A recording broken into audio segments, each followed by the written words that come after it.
Ministère personnel et le pasteur de l'Église invite les frères et sœurs suivants à une rencontre qui se tiendra à l'Église ici à 14 heures. Je vais citer les noms une fois. Donc, prêtez oreille. Suzanne Mérisier, Florcy Régis, Kétia Terlonge, Marie-Léa Jean, Mimos Guerrier, Varlène Julien, David Caillard, Margaret Marseille, Colin Clotaire, Inslin Marlon Joseph, Guirlouz C. Joseph, Mireille Guérin, Nadège Joseph et Fritz Hilaire. Alors, tous ceux qui m'ont entendu sont priés de venir ici à 14 heures pour une rencontre avec le ministère personnel et le pasteur. Merci. Pardon?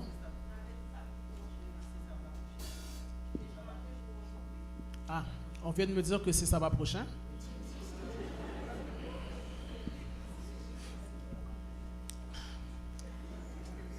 Il est le temps de saluer les visiteurs. Donc, j'aimerais inviter ceux qui nous visitent.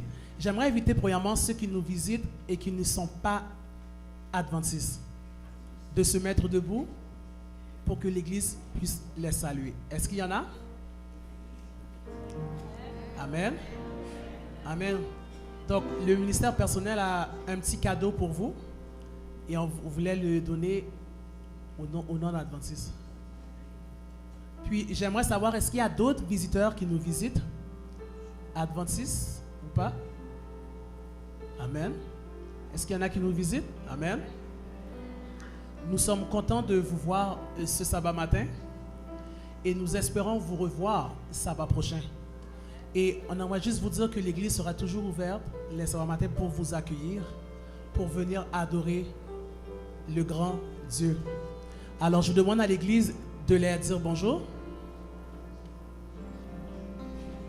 Bienvenue dans la maison de notre Père. Merci, asseyez-vous. Et pour débuter le moment de louange, nous allons entendre un chant spécial par le groupe God Ladies.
Il n'y a que toi qui importe pour moi. Je veux t'adorer, oui t'adorer.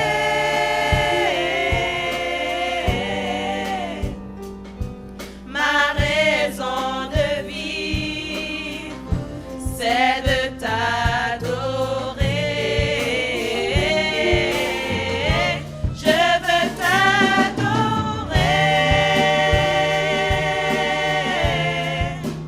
oui t'adorer.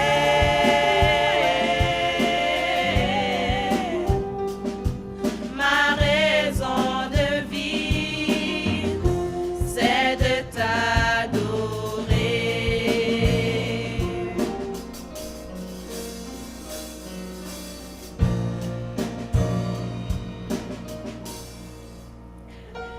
Quand je regarde ta sainteté et quand je contemple ta beauté, les choses qui m'entourent ne valent plus rien pour moi. Je découvre la joie de te chanter, de déposer ma vie à tes pieds. Il n'y a que toi qui importe pour moi. Je veux t'adorer, oui t'adorer.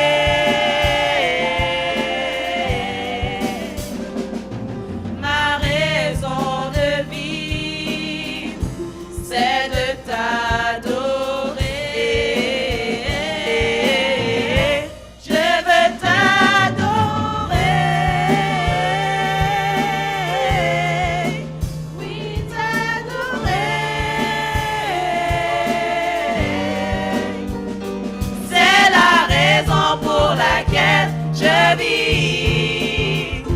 C'est la raison pour laquelle je vis. C'est la raison pour laquelle je vis.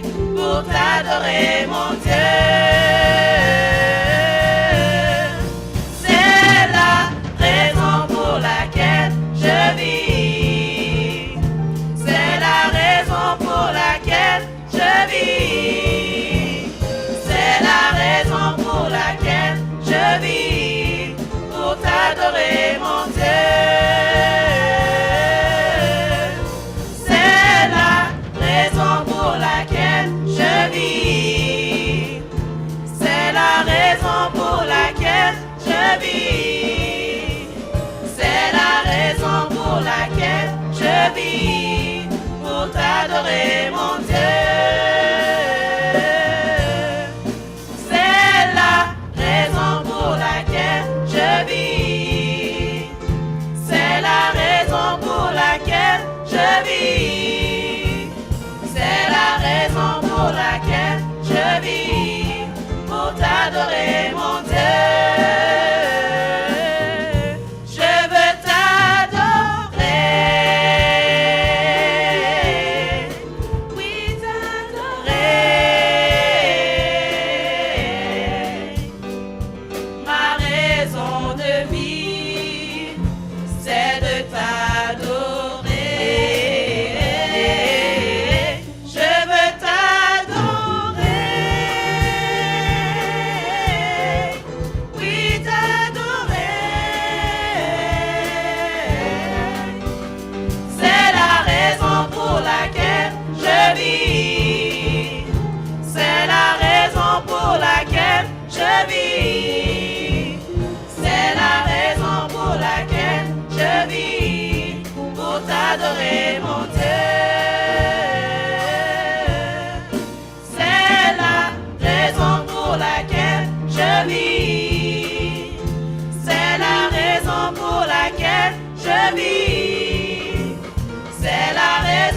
laquelle je vis, pour t'adorer mon Dieu.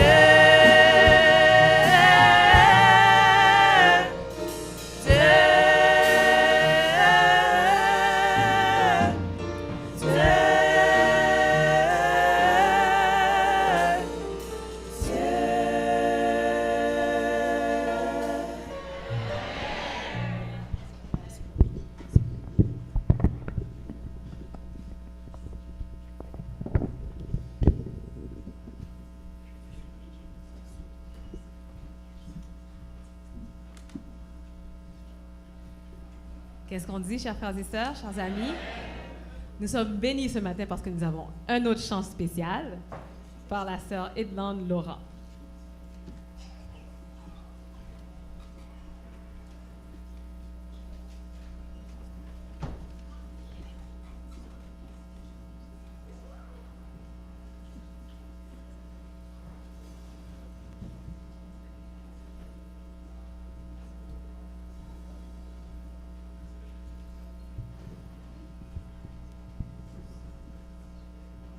Bonjour.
Nous glorifient ton nom. Que tous les peuples entendent les chants, car aucun autre nom n'est plus grand que ton nom.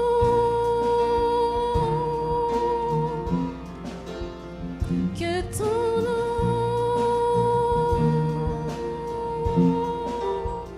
Que ton nom.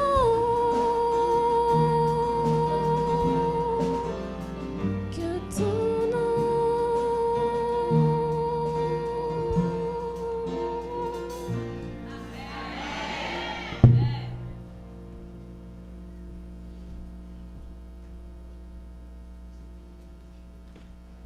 Nous remercions la sœur Edlande pour ce beau chant.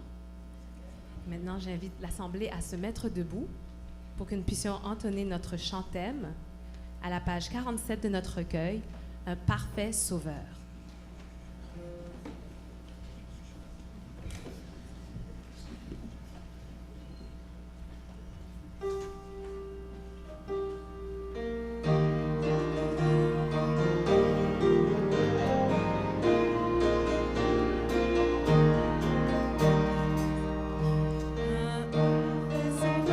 Est ici qui t'invite à te jeter dans ses bras. Le salut parfait, il t'acquit le mérite. Tu n'as à faire qu'un pas. Un seul pas, et Jésus te recevra. Un seul pas, jette-toi dans ses bras. Ceux qui la franchissent sont entièrement libres. Tu n'as à faire qu'un pas. C'est lui seul qui peut briser les chaînes des esclaves de Satan. Des lames à ses pieds ne sont jamais vaines. Jésus pardonne à l'instant. Un seul pas, et Jésus te recevra. Un seul pas, jette-toi dans ses bras. Ceux qui la franchissent sont entièrement libres. Tu n'as qu'à faire qu'un pas.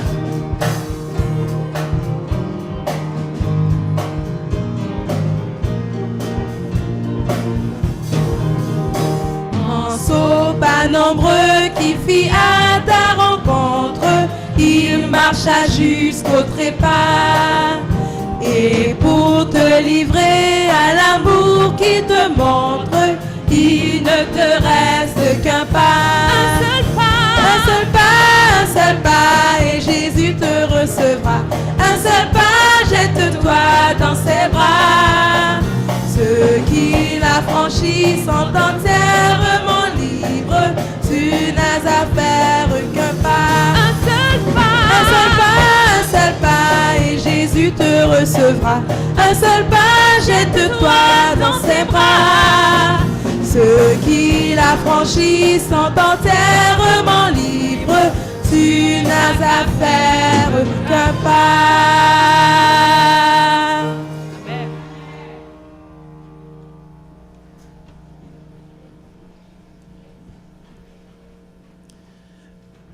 J'aimerais savoir si vous reconnaissez la personne qui est assise juste à côté au bout là-bas. C'est qui? La dernière fois qu'il était là, il était debout ici, pas là-bas. Il a parlé de quoi? Ouais, il y a juste une personne qui a répondu campus. Oui, moi je me rappelle aussi. Alors c'est le frère William Cédric qui aura l'opportunité et la chance de parler au nom de notre Dieu ce matin. Et au nom de la jeunesse, je te remercie du fait que tu as pu te déplacer pour partager la parole avec nous et que nous savons que l'Éternel va nous bénir ce matin. Merci.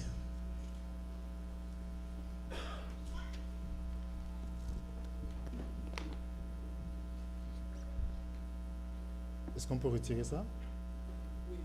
Bonjour tout le monde.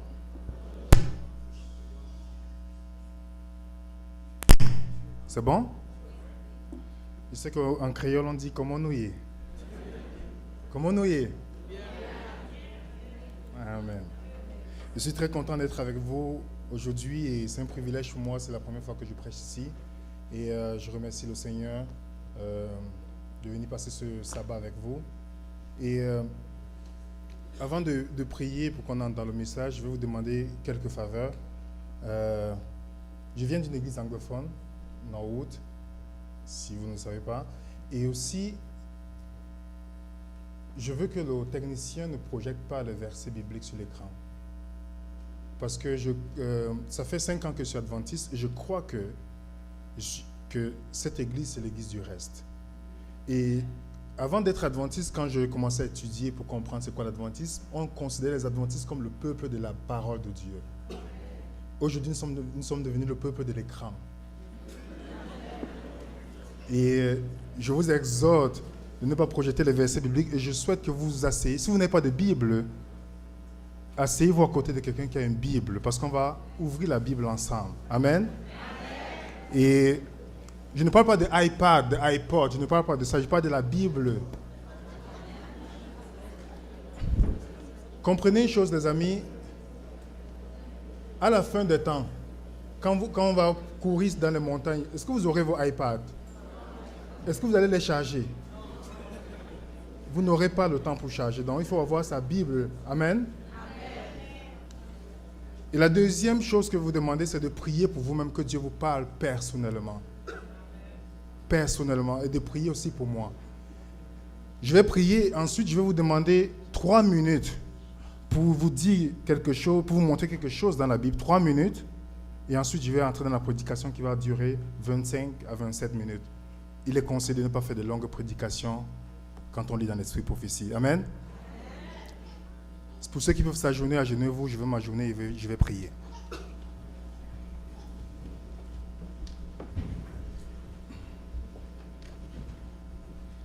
Notre Père, notre Dieu miséricordieux, nous te remercions infiniment pour ce privilège que tu nous accordes, pécheurs comme nous sommes, Seigneur, de venir à tes pieds, toi qui as créé le ciel et la terre, Seigneur. Seigneur, dépouille-nous de nous-mêmes, Seigneur Dieu. Que nous puissions dire comme Jean-Baptiste dans Jean 3, verset 30, que nous diminuons, que toi tu crois, Seigneur Dieu. Baptise ton peuple de ton Esprit Saint. Prends possession de ce lieu, Seigneur, pour que ton nom soit glorifié à Saint-Léonard, Seigneur Dieu. Seigneur, je suis que poussière à tes yeux, Seigneur, mais nous servons un Dieu qui fait des choses extraordinaires avec la poussière. Et dans cette position, Seigneur, je te prie que tu puisses prendre le contrôle de toutes choses ici et que je ne parle pas de mon propre intérêt, mais que je parle pour toi, Seigneur. Bénis l'assemblée, donne ton Esprit Saint. Ceci est ma prière et nous voulons que ce soit notre expérience. C'est au nom de Jésus que je t'ai prié. Amen. Amen. Pour les 3 minutes que je vous ai demandé, on va aller dans 1 Corinthiens chapitre 13. 1 Corinthiens chapitre 13. Vous y êtes? Vous connaissez ce chapitre, c'est pas vrai? C'est le chapitre dont on parle souvent, le chapitre de l'amour, c'est pas vrai? Au lieu de mettre charité, parce que le vrai mot qui est là, agapéo, qui dit amour, on va mettre amour. Amen? On va lire à partir du verset 1er. Quand je parlais la langue des hommes et des anges, si je n'ai pas l'amour, est-ce qu'on est habitué à lire ce chapitre? Est-ce que vous savez que dans l'esprit, dans les commentaires bibliques adventistes, il est un sujet que nous devons mémoriser ce chapitre et le lire. Et je vous dis pourquoi c'est très important. Le verset qui suit dit, quand j'aurai le don de prophétie, la science de tous les mystères, et quand j'aurai toute la connaissance, c'est pas vrai? Et quand j'aurai même toute la force qu'a transporté les montagnes, si je n'ai pas l'amour, je ne suis... Qu'est-ce qu'il dit? Je ne suis... Voilà. Le verset qui suit dit, quand je distribuerai tous mes biens pour la nourriture des pauvres, et quand je livrerai même mon corps pour être brûlé, si je n'ai pas l'amour, cela ne sert de rien. Et puis, il continue dans le verset 4, l'amour est patient, l'amour est plein de bonté, l'amour n'est point envieux, l'amour ne se vante point, l'amour ne s'enfle pas d'orgueil, l'amour ne fait rien de malhonnête, l'amour ne cherche point son intérêt, l'amour ne s'irrite point. Elle se réjouit de la... Continue.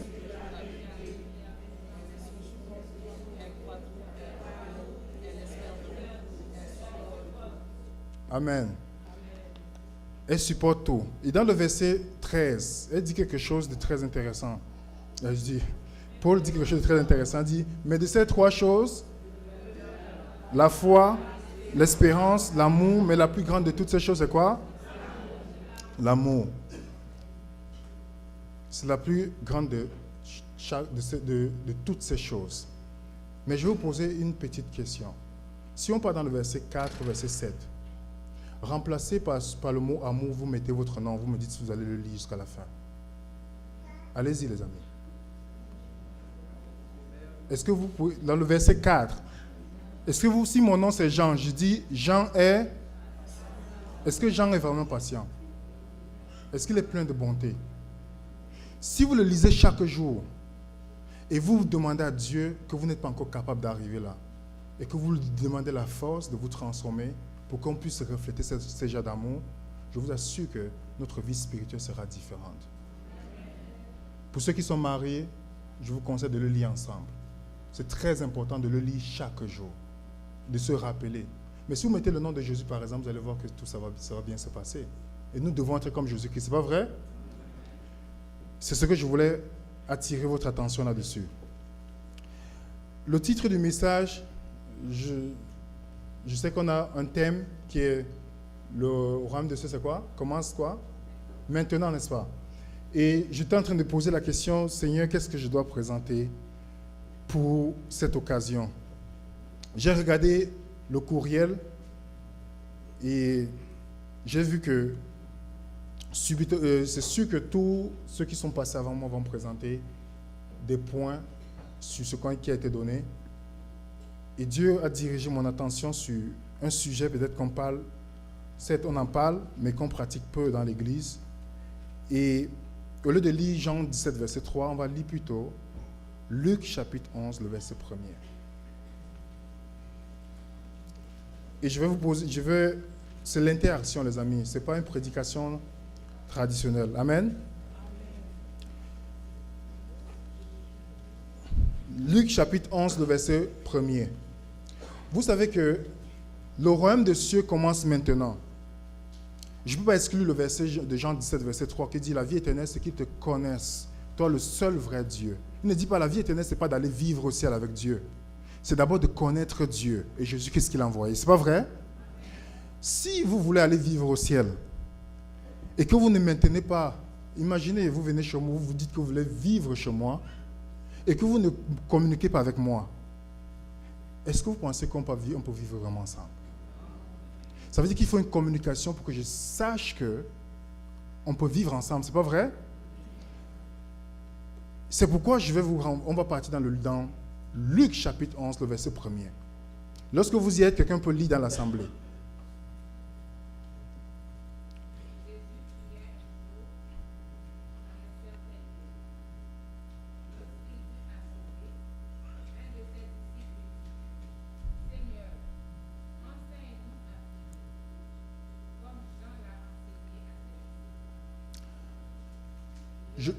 C'est bon, ma soeur.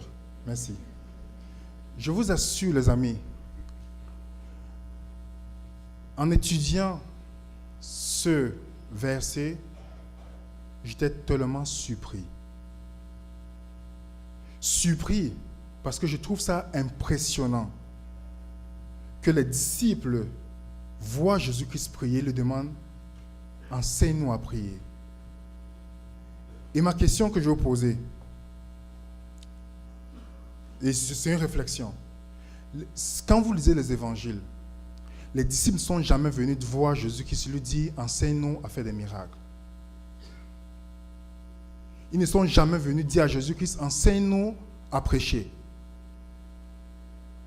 Ils ne sont jamais venus dire à Jésus « Apprends-nous à marcher sur les eaux ». Mais ils disent à Jésus « Enseigne-nous à prier ». Je suis sûr que si vous voulez jouer au hockey ou au basketball, c'est la mauvaise personne à qui vous allez demander. Mais si vous voulez jouer au soccer, vous allez venir me demander peut-être parce qu'on va vous dire que j'étais un ancien joueur de soccer. C'est sûr que c'est ce qu'on va vous dire. Mais l'attention que je vous attire, c'est qu'on demande quelque chose à un homme selon son expertise. C'est pas vrai? Et je suis persuadé que c'est l'un des plus grands miracles de Jésus-Christ. De voir Jésus-Christ prier, ça démontrait la présence de Dieu. Le royaume des cieux était déjà avec eux lorsqu'ils voyaient Jésus-Christ prier. Et ma question que je vais vous poser maintenant, quand les gens vous écoutent prier, est-ce qu'ils écoutent quelqu'un qui a une relation personnelle avec Dieu? Ou c'est juste des paroles? Ou une forme de religion qu'on nous a enseignée? Est-ce que quelqu'un est déjà venu vous voir pour vous dire enseigne-moi à prier? Quelqu'un est déjà venu vous voir? Quelqu'un peut venir vous dire enseigne-moi à prêcher. Peut-être vous allez prendre ça par orgueil. Mais pas devant Dieu. Mais quand les disciples viennent demander à Jésus enseigne-moi à prier, parce qu'ils comprennent que Jésus-Christ a prié d'une manière différente que les pharisiens qui étaient là, qui étaient chaque jour en présence de Jésus-Christ. Je vais vous demander d'aller dans un texte, Luc chapitre 5, le verset 16. Quelqu'un va lire.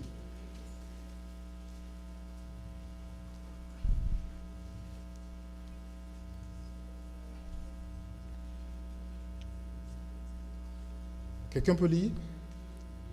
Et lui, il se retirait dans le désert et priait. Jésus-Christ se retirait dans le désert et priait. Je vais vous lire une citation qui m'a beaucoup fait réfléchir.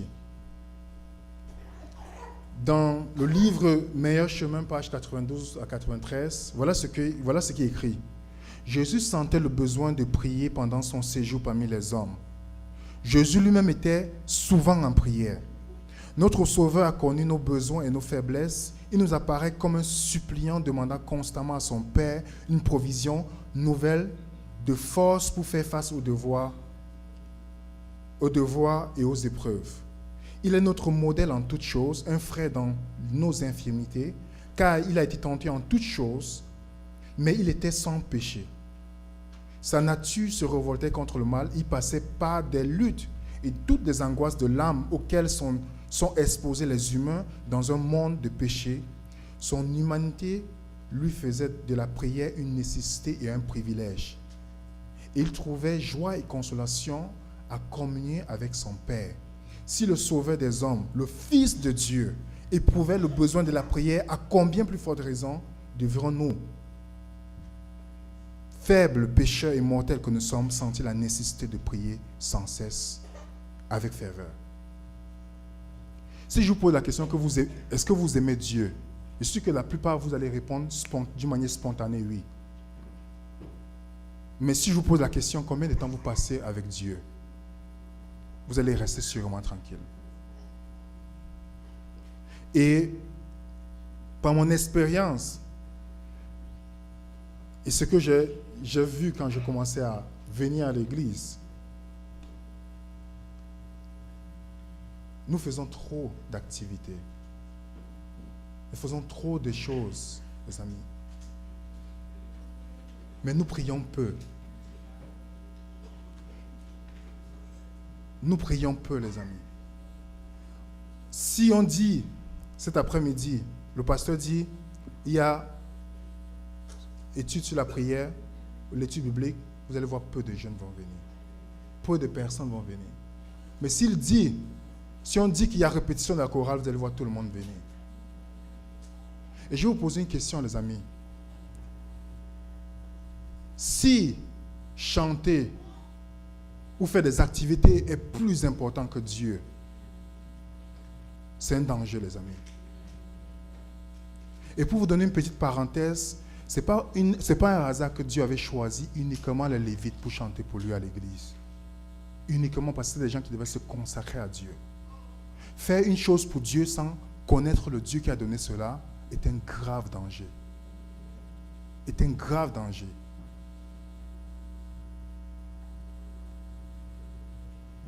Alors si vous posez la question, est-ce que Dieu est une priorité pour vous? Est-ce que communier avec Dieu est une priorité pour vous? Parfois on lit la Bible, mais sans méditer la Bible. Parfois on prie, mais sans chercher à communier. Je vais essayer de vous montrer quelques versets où on va voir notre exemple qui est Jésus-Christ. Et on va voir la nécessité, pourquoi Jésus-Christ sentait ce besoin et pourquoi est-ce qu'il...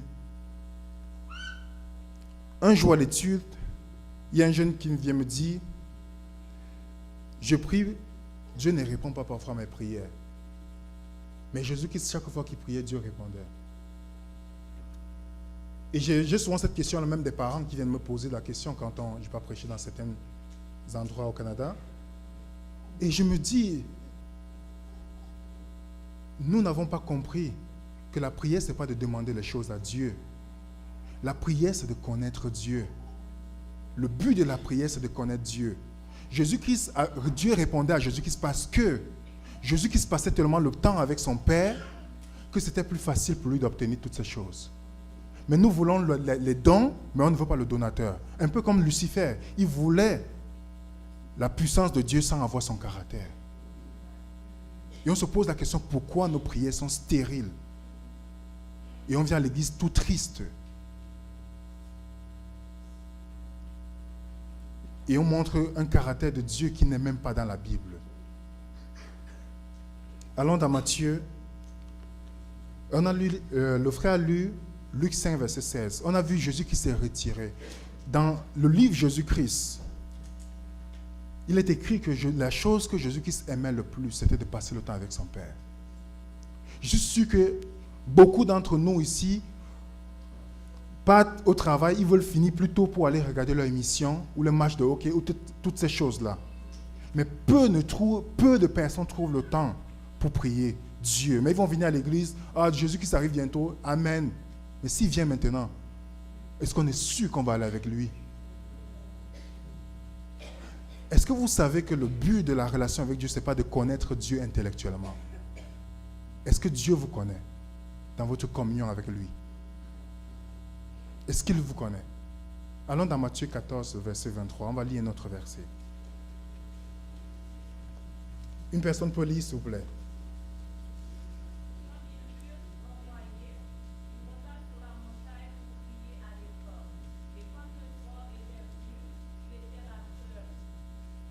Jésus-Christ, chaque instant, trouve toujours le temps d'aller passer le temps avec son Père.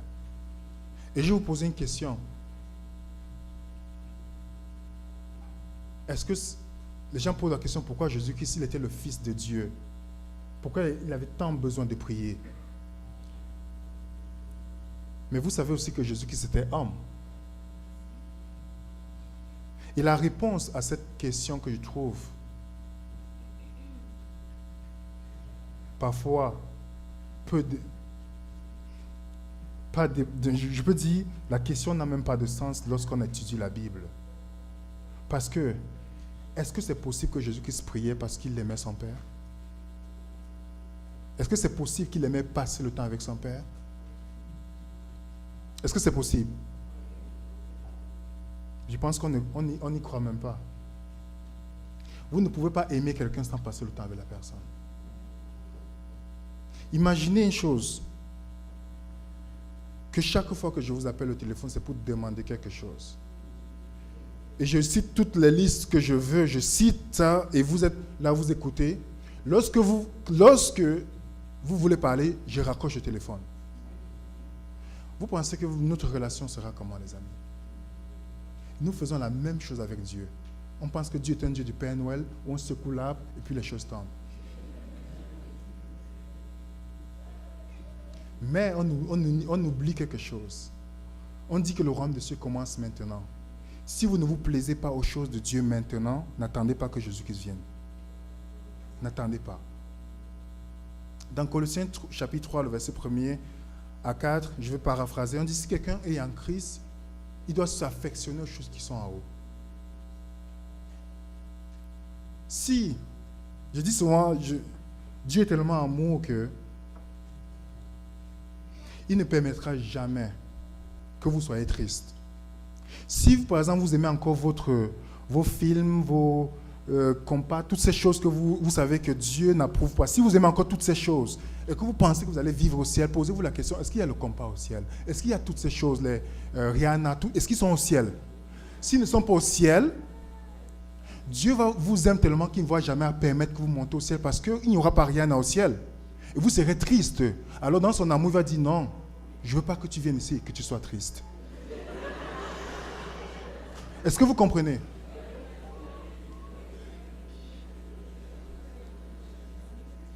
Si on n'arrive pas à demander à Dieu chaque jour la transformation du cœur pour commencer à aimer les choses de Dieu ici, je vais vous dire une chose, je suis jeune comme vous, je parle aussi aux parents, ça ne sert à rien de venir à l'église et d'être perdu après. Ça ne sert à rien de venir, d'esquiver toutes les choses du monde et de venir à l'église être en temps partiel, être perdu. Ça ne sert à rien, les amis. Pensez, je dis souvent, je vous dis jeunes, vous ne savez pas le privilège que vous avez d'être adventiste. J'ai prié tant d'années pour connaître. Je suis né du même musulman et d'un père chrétien de nom. Mais je ne me reposais pas jusqu'à savoir, je peux vous dire, depuis l'âge de 10 ans que j'ai commencé à demander à Dieu, c'est quoi la vraie religion? Jusqu'à ce que Dieu me montre à travers les Écritures. Et je me dis souvent, les jeunes prennent tout ça pour acquis ici à l'église. On supplie des personnes pour faire des choses pour Dieu. On supplie des personnes de marcher avec Dieu. Vous prenez ça pour acquis, les amis. À qui on donne beaucoup, Dieu demande beaucoup, les amis. N'oubliez pas ça. On va aller dans Luc. Je vais lire une citation d'un grand, fait partie des pionniers du mouvement de réforme aux États-Unis. Il s'appelle Samuel Gordon. Il dit quelque chose, il a écrit plus de 25 livres sur la prière. Il dit quelque chose. Il dit, les grands hommes de la terre aujourd'hui sont des gens qui prient. Je ne veux pas dire de ceux qui parlent de la prière ou de ceux qui croient en la prière, mais de ceux qui expliquent la prière, mais de ceux qui prennent le temps de prier. Vous ne pouvez pas aimer Dieu et ne pas avoir une réelle vie de prière. Vous ne pouvez pas faire quelque chose pour Dieu sans le connaître. C'est pourquoi Dieu dit dans Luc 10, le verset 41 à 43, lorsqu'il dit à Marthe, Marthe, tu te soucies pour peu de choses. Marie a choisi la bonne part parce qu'elle a cherché à être au pied de Jésus-Christ. Le travail de Dieu ou la venue du royaume des cieux ne va pas être fait par notre intellect. C'est en connaissant Dieu qui a créé le ciel et la terre. D'un autre verset dans Luc chapitre 6, avant de vous expliquer pourquoi, on va lire le dernier verset, l'avant-dernier verset, Luc chapitre 6, le verset 12 à 13. Une personne peut lire pour nous.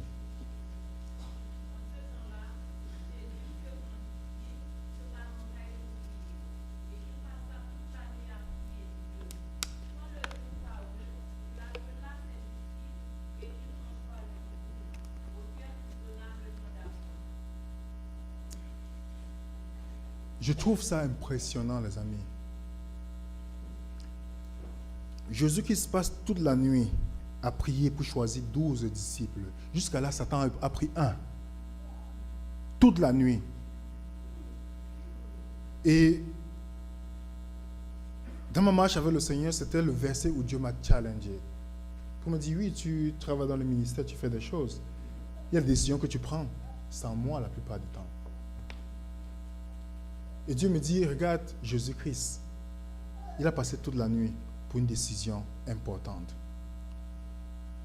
Et je pose la question à l'Assemblée et à tout le monde. Est-ce qu'on n'a pas des décisions difficiles à prendre dans notre vie?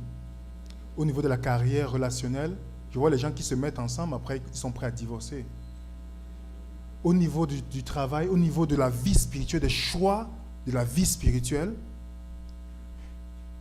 on n'a pas des choses difficiles à prendre comme décision, mais est-ce que vous avez à passer toute la nuit à prier sur une décision importante? Si vous me dites que non, je vous dirai qu'on a trouvé quelqu'un qui est plus fort que Jésus-Christ.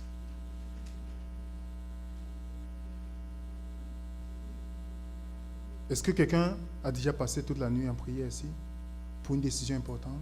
On se pose, il y a toujours une question qui vient tout dans mon esprit, pas dans mon esprit, où les gens me posent toujours, quelle est la volonté de Dieu dans ma vie? Quelle est la volonté de Dieu? Quelqu'un part au cégep, il fait telle matière, après il dit non, je n'aime même, peut-être c'est l'autre chose. Toujours en train de chercher avec tâtonnement. Jésus-Christ ne s'est jamais posé la question. Il ne s'est jamais posé la question. Jamais. Matthieu 26, verset 36, quelqu'un peut lire. Matthieu 26, verset 36.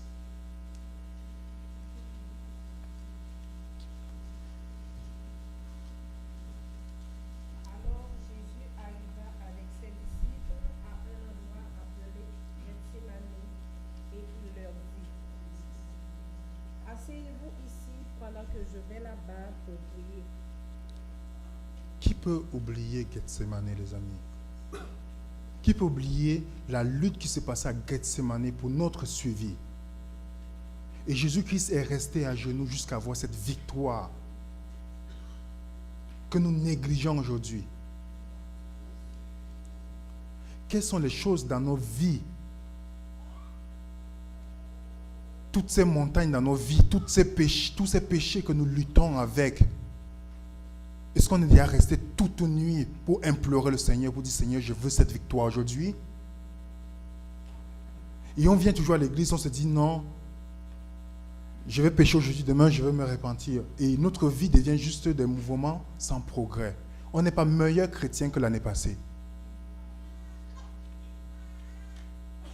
Et je vous assure, les amis, il y a une fille qui vient dans nos études qui luttait avec un problème d'ordre sexuel. Et elle faisait des activités à l'église. Un jour, elle a dit, je suis fatigué d'être hypocrite. Je suis fatigué d'être hypocrite. Et ce jour, elle a décidé de passer la nuit. Elle s'est mise à genoux à 10 heures du soir. Elle s'est levée, elle s'est rendue compte qu'elle a terminé de prier à 5 heures du matin. Et depuis ce jour-là, elle n'est plus jamais retournée sur ce qui la nuisait. Elle a démontré à Dieu ce sacrifice que Seigneur, si tu n'allais pas ça dans ma vie, je vais mourir. Mais les gens luttent avec tant de choses. Pornographie, toutes sortes de choses. La colère, la haine. On ne part pas vers le Seigneur qui peut nous donner cette solution. Jésus-Christ nous montre l'exemple dans la lutte à Gethsémani. Et dans Luc 18, le verset 1er, on sait que c'est dans le Jésus-Christ dit à ses disciples, il enseigne à ses disciples qu'il faut toujours prier sans jamais se relâcher. Il dit aux disciples, il faut toujours prier sans se relâcher. Vous comprenez une chose que ici, initier la prière n'est pas un problème. Mais c'est persévérer dans la prière. C'est persévérer dans la prière. Il donne cette parabole de cette veuve. Il démontre à la fin, le verset le plus triste de la Bible que je pense, Luc 18, verset 8, il dit: quand le Fils de l'homme viendra, trouvera-t-il la foi sur la terre? Donc trouvera-t-il des gens qui vont croire à ceci, à cette prière, à la prière? Ce n'est pas la réalité aujourd'hui. On pense que la relation avec Dieu, c'est porter la Bible, venir faire les activités. Vous pensez que c'est ça la relation avec Dieu? Lisez un peu par curiosité l'histoire des pionniers. Vous êtes aujourd'hui, vous êtes confortable, mais ceux qui ont lutté pour cette église, lisez leur histoire. Ils passaient des nuits à pleurer devant Dieu pour que Dieu leur montre les choses que nous utilisons aujourd'hui. On prend ça pour acquis. Et je vois des jeunes qui viennent sur moi me dire: ah, j'ai vu telle chose sur Ellen White sur Internet. Ils commencent à raconter des choses. J'ai étudié les faux prophètes, des amis.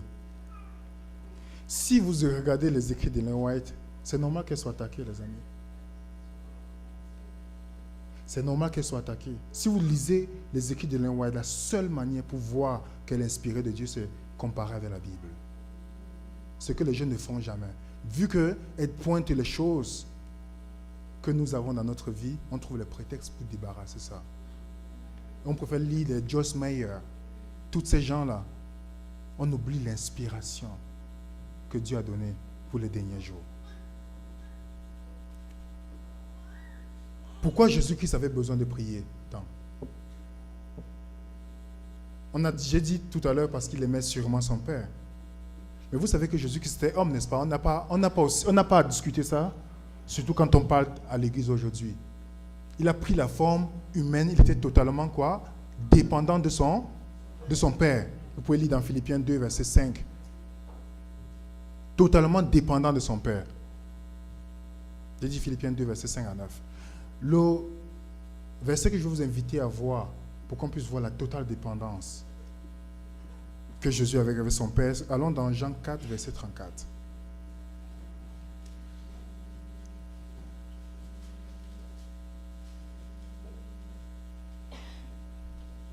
Jean 4, verset 34. Vous y êtes?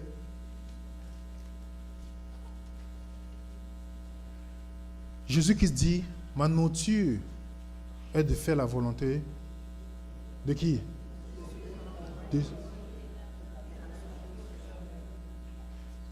Est-ce que vous pouvez dire ça, les amis? Jésus qui dit sa nourriture, donc la chose la plus importante pour lui, c'est de faire la volonté de son Père. Étant homme, il trouve que la chose la plus importante, c'est de faire la volonté de son Père. Et dans Jean 5, verset 19, il dit, je ne fais rien de moi-même. Le Fils voit ce que le Père fait et le Fils le fait pareillement. Et dans Jean 5, verset 30, il dit, le Fils ne fait rien de lui-même. Et si vous partez dans King James, il dit, rien de sa propre initiative. Jésus-Christ était totalement dépendant de son Père.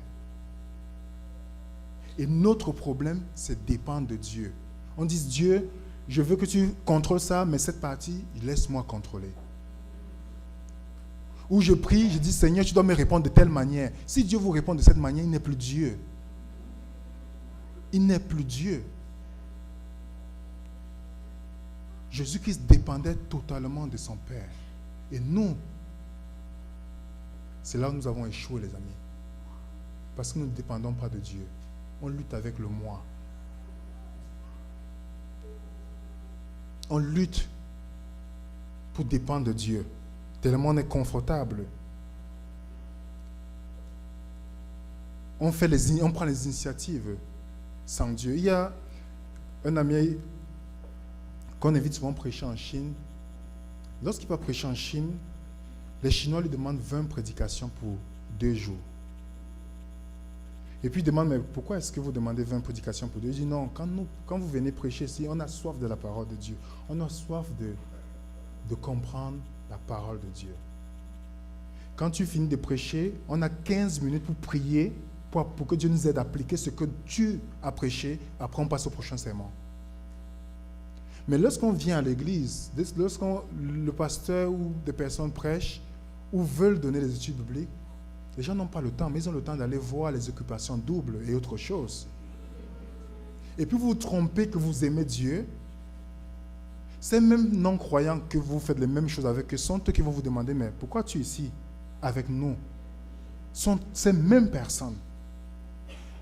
Un missionnaire chinois venant visiter l'Amérique, il a visité beaucoup d'églises. Et puis il a posé la question aux anciens de l'église. Il a dit, écoutez, je vais vous poser une question. L'ancien dit, oh oui, vas-y, dis-nous. Il dit, je suis tellement surpris de tout ce que vous faites sans Dieu. Toutes les initiatives que vous faites à l'église sans Dieu. Pourquoi? Parce qu'il a compris que les gens font des choses, mais prient peu. On prie seulement, oh, notre Père, Amen, et puis on fait les activités. Qu'est-ce qui va terminer cela? N'avez-vous pas lu dans Zacharie 4, verset 6, où Dieu dit, ce n'est pas par notre force, mais par son esprit qu'il va achever l'œuvre? Et on se pose la question, pourquoi on est encore ici, à l'église?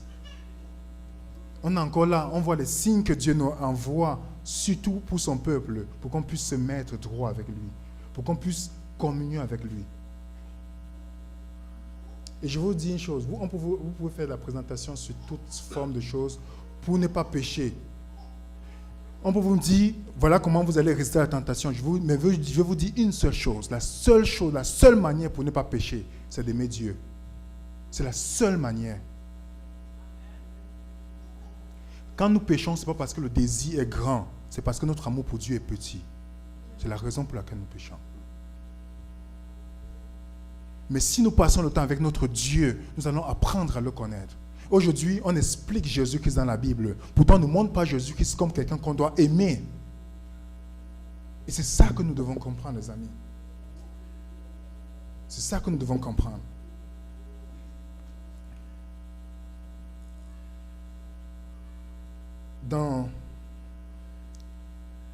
Je vais vous demander de lire, il y a une raison pour laquelle aussi, le fait que Jésus était totalement dépendant de son Père, il est aussi totalement dépendant de l'Esprit Saint. Lorsqu'il s'est baptisé dans Matthieu 3, on dit que le Saint-Esprit était présent. Si vous lisez dans Luc 4, verset 1er, quelqu'un peut lire Luc 4, verset 1er?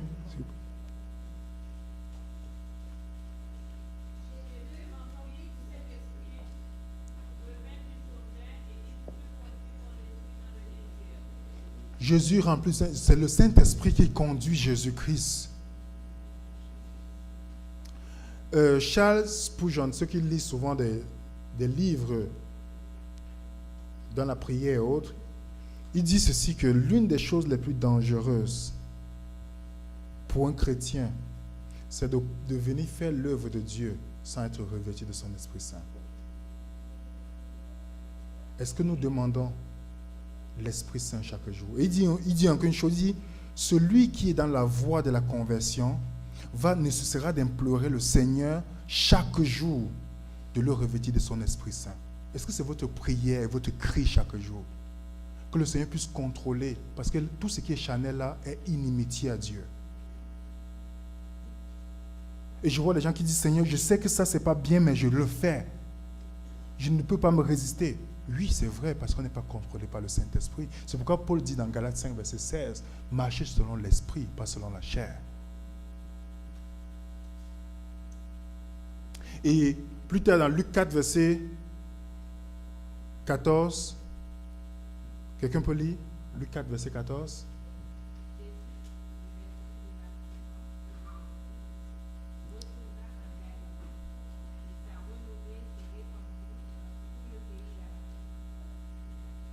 Jésus se répandait et le Saint-Esprit était avec lui. Je vous lis une citation que j'ai trouvée très intéressante dans Conquérant Pacifique, la page 45. Voilà ce que la servante du Seigneur nous dit. Le temps n'a rien changé de la promesse du Christ d'envoyer son représentant, le Saint-Esprit. Si les richesses de sa grâce ne se répandent pas aujourd'hui avec plus d'abondance sur les hommes, ce n'est pas parce qu'il les accorde avec parcimonie. Si l'accomplissement de la promesse n'est pas visible comme il devrait l'être, c'est parce que celle-ci n'est pas appréciée. Celle-ci n'est pas appréciée à sa juste valeur. Tout serait rempli du Saint-Esprit s'il le voulait. Partout où le besoin du Saint-Esprit est méconnu, on constate une sécheresse spirituelle, des ténèbres, le déclin et enfin la mort. Bien qu'au fait à une infinie plénitude, la puissance divine nécessaire au développement et à la postérité de l'Église reste déficient chaque fois que les sujets secondaires occupent l'esprit. Nous sommes dans la période de la sécheresse spirituelle à l'Église. On ne dépend pas de Dieu, on n'a pas faim de l'Esprit de Dieu, qu'il a promis. Lui-même l'a dit dans Luc 11, verset 13. Méchants que vous êtes, vous savez donner de bonnes choses à vos enfants. Combien de fois le Père ne donnera-t-il pas son Saint-Esprit à ceux qui lui demandent? Et nous savons que dans Acte 5, verset 32, on dit Dieu donne son esprit à ceux qui lui obéissent. Parce qu'on n'est pas prêt à dépendre de Dieu. Dans Je vais vous inviter à aller dans un dernier chapitre, un dernier verset, et puis je vous lis une citation, et on va terminer. Et puis je vais faire un appel pour chaque personne. Vous y êtes? Dans Marc, chapitre 1er, le verset 29 à 35.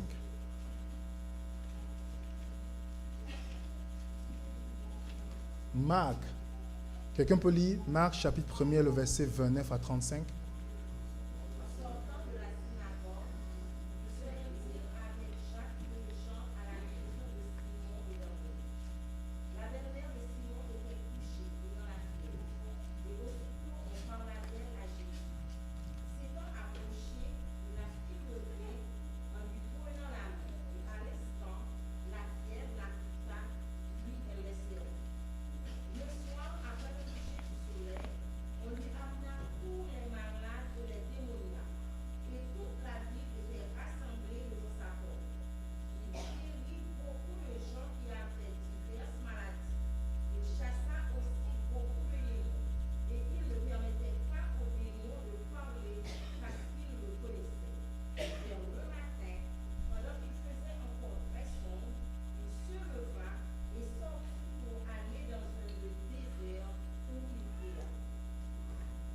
Ça, c'est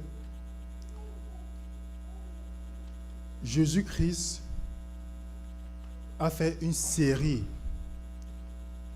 extraordinaire de miracles.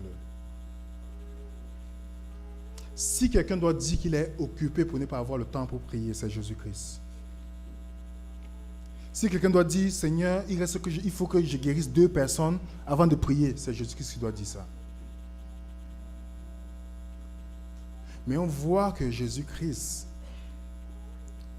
malgré tout cela, il trouve le temps d'aller pour se reposer et se lever de bonne heure, dans le verset 35, pour aller passer le temps avec son Père. Parce qu'il comprenait que c'est là où était sa force pour passer à travers la journée. Et remarquez bien, les gens, comment la foule a commencé à chercher Jésus-Christ. Toute une foule cherchait Jésus-Christ. C'est pas vrai? Mais il n'y a que les disciples qui ont trouvé Jésus-Christ, qui ont su où Jésus-Christ était. Et c'est pareil à l'église. Toute une foule vient à l'église pour chercher Jésus-Christ à cause des miracles et autres. Mais le disciple seulement saura que la seule manière d'aller trouver Jésus-Christ, c'est dans le moment de la prière. Combien de personnes prient pour le retour de leurs enfants à l'église? Est-ce que l'église prie ensemble pour les dirigeants, pour le pasteur, pour toutes les personnes? Est-ce que vous priez pour les gens qui vous persécutent? Est-ce que vous priez pour votre transformation?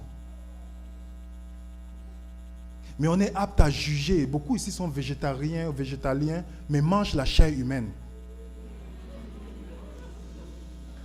On est prêt à juger, à condamner. Mais je vous dis une chose, les amis. Si le royaume de Dieu doit commencer maintenant, lorsque Dieu vous montre les défauts dans la vie de quelqu'un, c'est pour que vous intercédez pour la personne et non de parler. Ce n'est pas de juger. Si vous avez expérimenté la grâce de Dieu, vous ne serez pas apte à juger la personne. Et que ça serve une leçon pour l'Église aujourd'hui, à partir d'aujourd'hui. Au lieu de construire les groupes de prière et de prier pour les jeunes qui sont sortis, de prier avec insistance pour que Dieu puisse réclamer les promesses de Dieu qu'il a données. Combien l'Église sera-t-il pas différente? Dans Pastoral Ministry, la page 183, et là on dit ceci: les réunions de prière montreront toujours le véritable intérêt des membres de l'Église pour les choses spirituelles et éternelles. La réunion de prière représente le véritable état spirituel de l'Église. Sans vie, une Église morte n'a pas de goût pour les réunions de prière. La prière, c'est la respiration de l'âme. Si vous cessez de prier, de respirer, vous allez mourir, non? C'est pourquoi nous sommes morts dans un état de mort spirituelle. Et je vais vous terminer avec quelque chose que sûrement vous avez déjà lu dans la Bible. Je partageais ça hier avec une jeune fille qui venait me dit qu'elle sort avec un nom adventiste. Elle essaie de lutter pour... Elle dit, je l'aime. Je lui dis, non, il n'y a pas de problème. Allons dans Genèse chapitre 2. Dans le verset 15, quand on dit Dieu prit l'homme et le mettait dans le jardin pour le cultiver, pour que l'homme cultive le jardin. Dans le verset 16, Dieu dit, de tous les fruits de l'arbre, je ne sais pas ce que Dieu dit, tu ne mangeras pas, mais le fruit qui est au milieu, le jour que tu mangeras, tu vas mourir. Ève a mangé le fruit, c'est pas vrai? En désobéissant à Dieu, n'est-ce pas? Et lorsqu'elle a mangé le fruit, qui a mangé le fruit après? Adam. Je vais vous poser une question. Si Adam avait vu les asticots sortir sur Ève, il devait manger le fruit? Pas du tout. Mais il a vu que Ève a mangé, elle était morte spirituellement déjà. Mais il a fait confiance à ses sentiments par rapport à la parole de Dieu. Il y a beaucoup de personnes qui sont vivantes à l'église, mais spirituellement mortes. Et nous ne devons jamais prendre des personnes pour exemple, parce que vous ne savez pas si la personne est vivante spirituellement. Jésus-Christ est le seul exemple. Et c'est pourquoi il nous invite à prier. Je prie le Seigneur, j'espère qu'un jour je viendrai montrer par la grâce de Dieu, par ce que j'ai étudié dans la parole, comment prier, comme Jésus-Christ l'a fait. Mais je voulais juste éveiller chaque personne ici présente, de prendre conscience que la force de notre développement spirituel vient dans notre communion avec Dieu et de communier vraiment avec le Seigneur. Je vais donner un dernier témoignage d'un jeune et puis je vais faire l'appel. Le témoignage est le suivant. Le jeune n'avait jamais su qu'on lui disait de faire la dévotion le matin et le soir avant de dormir. Et il disait, mais comment est-ce que Dieu dirige des personnes? Comment est-ce que tu sais que Dieu te parle dans cet instant pour telle chose? On essaie de... L'ami en question lui expliquait comment il devait procéder. Et le jeune a décidé un jour, il a dit, ok, j'ai appris cela, Seigneur, je vais me placer, je vais commencer à appliquer cela dans ma vie, par ta force. Et un matin, il avait un examen, il a commis l'erreur, il s'est levé un peu tard. Il a dit, est-ce que je dois passer le temps avec Dieu ou je dois aller courir pour mon examen? Il s'est rappelé de l'étude, il a décidé il a dit, ok, je vais prier rapidement, je veux que Dieu, tu me parles avant que je ne parte. Si tu ne me parles pas, je ne partirai pas. Il s'est mis à genoux, il a imploré le Seigneur. Et lorsqu'il se lève, il regarde la montre, il voit 7h45, il fallait qu'il sorte à 8h, le temps de rattraper tout pour arriver à l'école. Mais il a dit, Seigneur, j'ai fait une promesse devant toi. Je ne peux pas, j'ai dit que je ne quitterai pas ici sans que tu me parles. Et le jeune est resté, il regarde sa montre, il voit 8h15. Il a dit, Seigneur, je sais que je n'aurai pas mon examen, mais la chose la plus importante, c'est de passer le temps avec toi. Le jeune a insisté et subitement le Seigneur lui a montré ce qu'il devait faire.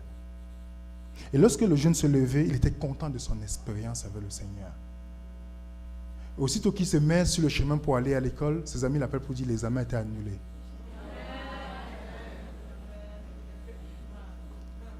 Quand on décide de vouloir honorer le Seigneur, et si nous sortons chez nous sans passer sans communion avec Dieu, nous sommes une personne dangereuse pour les autres personnes. Et mon appel pour l'Église et pour chaque personne ici présente, si vous voulez dire à Dieu que, Seigneur, aujourd'hui, je vais prendre la décision que par ton Esprit Saint, de m'aider à avoir une vie de prière, pour prier pour les autres, pour prier pour ma vie spirituelle, pour prier pour l'Église.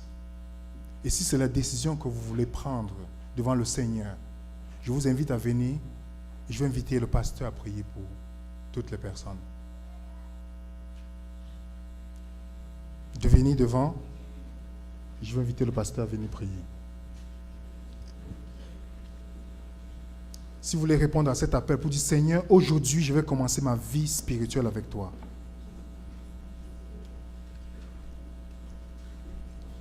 C'est la chose la plus importante. Si nous voulons commencer à expérimenter le ciel, c'est dès maintenant. Jésus par ton Et je vais demander à ceux de se mettre à genoux pour qu'on prie ensemble. Enlève mon iniquité.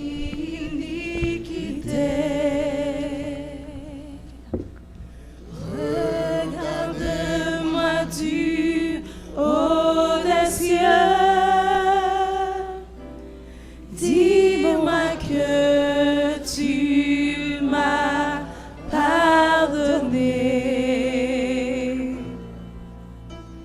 J'ai longtemps erré, cœur rebelle,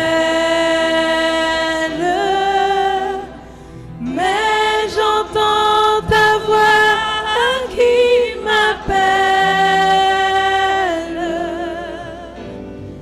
Au pied de ta croix, maintenant, tout grand fut brisé, je me rends. Blanc, plus blanc que neige, blanc, plus blanc que neige, lavé dans le sang de l'agneau, je serai plus blanc que la neige. Notre Père et notre Dieu, en ce midi, nous voici à tes pieds bénis et adorables pour te remercier pour tout ce que tu as réalisé dans notre vie. Tu es un Dieu extraordinaire. Tu es notre Père et nous prenons plaisir à nous approcher de toi parce que quand nous invoquons ton nom, nous sommes transformés à l'image de Dieu le Père. Merci pour la semaine de prière consacrée à la jeunesse. Merci pour les différents messages entendus. Et merci pour le dernier sermon qui vient d'être délivré par ton serviteur et au cours duquel tu as souligné l'importance de la prière, mais surtout d'une communion intime, permanente avec toi. Après ce message, un appel nous a été lancé et nous y répondons positivement. Nous voici avec nos frères, avec nos sœurs, nous voici avec nos amis, avec nos jeunes, avec les jeunes de notre église. Et nous sommes venus nous blottir à tes pieds bénis et adorables.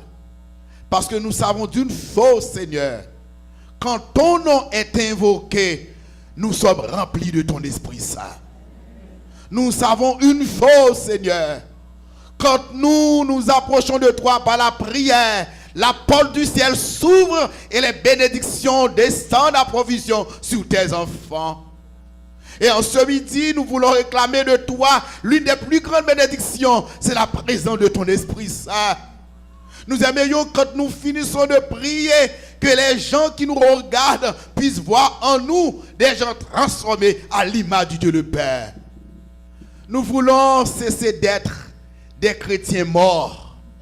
Nous voulons cesser d'être des chrétiens qui vivent dans le sépulcre, dans le cimetière spirituel. Nous voulons à partir de ce message que nous puissions être des chrétiens vivants pour le temps et pour l'éternité. Ô Père, fais de nous des femmes de prière. Fais de nous des hommes de prière. Mais fais qu'en sorte que nous ne soyons pas des gens qui prient pour répéter des mots, mais que les gens qui nous regardent, les gens qui nous côtoient, les gens avec lesquels nous collaborons, les gens que nous rencontrons sur notre chemin, dans nos bureaux, dans notre travail, puissent voir en nous des enfants de lumière. Qu'ils puissent réaliser que nous vivons l'évangile, que nous mangeons l'évangile, que l'évangile c'est prêt en nous, que l'image de Jésus c'est prêt en nous, de telle sorte qu'à l'instar du Maître, que nous puissions dire aux malades, guéris et qu'ils soient guéris au nom de Jésus de Nazareth. Oh Seigneur, fais que nos jeunes puissent comprendre l'importance de la prière. Nous sommes assaillis, nous sommes tristes quand nous venons les mercredis soirs et nous voyons l'église vide. Et tandis que dans les différentes maisons de nos familles, nos jeunes regardent la télévision. Nous sommes tristes quand nous voyons l'église vide alors que nous faisons des études bibliques. Tandis que nos jeunes, avec les petits appareils, ils sont en train de lire d'autres choses. Et généralement qui ne sont pas conformes à ta sainte volonté bénie. Oh, en ce midi, nous voulons consacrer cette jeunesse à toi. Ô Père, mets l'amour de Jésus dans nos cœurs. Que cet amour nous presse. Que cet amour soit réel, sans hypocrisie. Seigneur, nous voulons te prier pour nous, parce que nous venons, nous avons soif de ta présence. Nous avons soif de l'amour véritable pour nos frères, même pour ceux qui nous persécutent. Tu viens de nous dire, quand tu nous permets de voir les défauts de nos frères, c'est une occasion que tu nous donnes, non pas de les critiquer, mais de prier pour eux. Oh Seigneur, nous voulons te prier pour nos frères.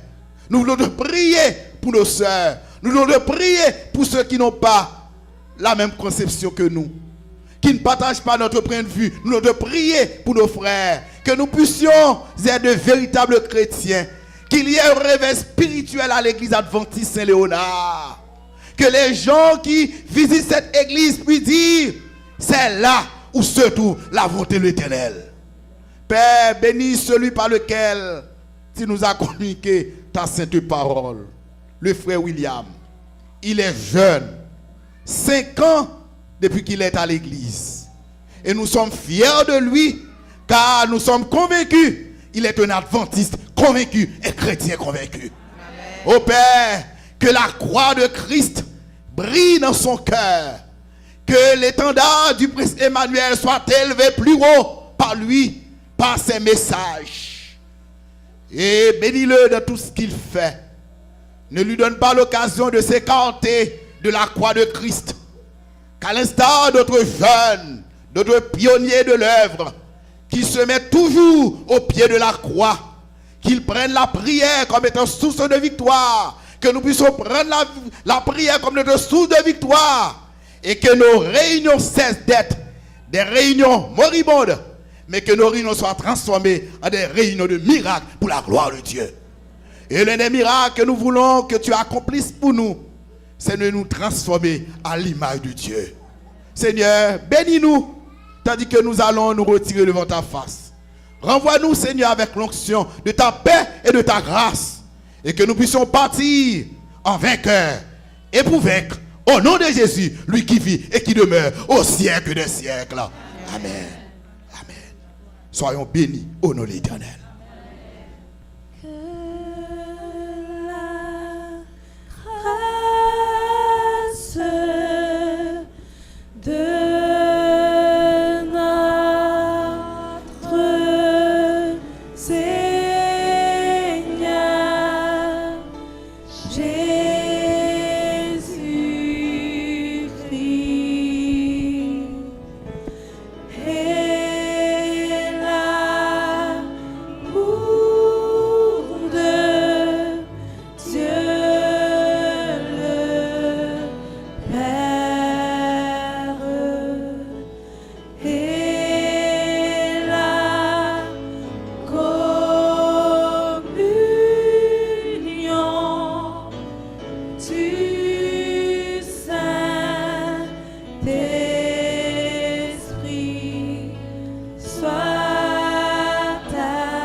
des officiants, nous allons chanter au numéro 410 de nos hymnes et louanges.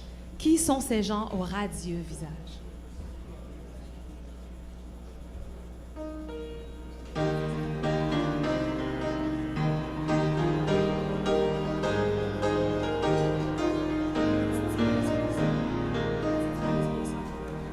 Qui sont ces gens au radieux visage, que par-delà des flots tumultueux, je vois là-bas sur le rivage s'assembler pour monter aux cieux.